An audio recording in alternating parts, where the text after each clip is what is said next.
Et là, pour cette élection, vous avez refusé que l'Union européenne envoie des observateurs pendant le scrutin. Alors évidemment, ça pose une question. Est-ce que ça ne va pas entacher ce scrutin? Est-ce qu'il ne va pas de nouveau y avoir des soupçons de manque de transparence? L'Union européenne, nous avons discuté dans le cadre du dialogue politique intensifié et nous sommes tombés d'accord. Nous avons fait le constat que les observateurs de l'Union européenne ont contribué à aggraver la situation au Gabon par des déclarations intempestives, peu mesurées et qui ne tenaient pas compte des réalités. Nous sommes tombés d'accord pour que cette année, il n'y ait pas d'observation de l'Union européenne.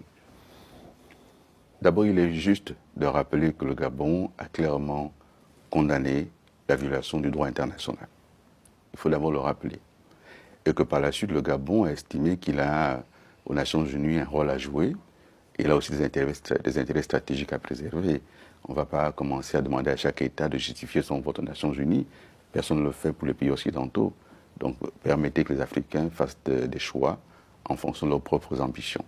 C'est une guerre qui est très loin du Gabon, qui est très loin des pays africains. Et nous sommes toujours étonnés qu'on nous demande de nous justifier sur les choix que nous faisons. Personne ne demande cela à d'autres pays, notamment aux Occidentaux. Au nom de la souveraineté nationale, est-ce que vous êtes favorable à terme à la fermeture de cette base française, plus de 60 ans après l'indépendance, ou au contraire au maintien?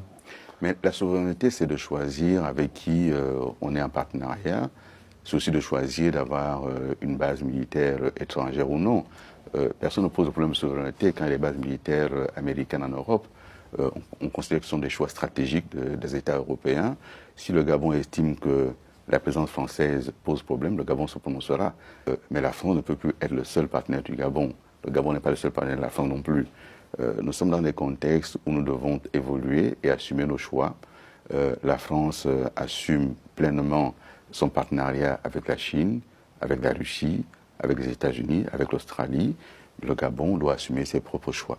Est-ce que vous avez l'impression quand même que l'influence de la France en Afrique est aujourd'hui sérieusement questionnée, pas seulement au Sahel, mais dans un pays comme le vôtre? Je vous vois sourire. Ça, c'est un problème français. Ce qui m'importe, moi, en tant que Premier ministre gabonais, c'est l'influence du Gabon. Merci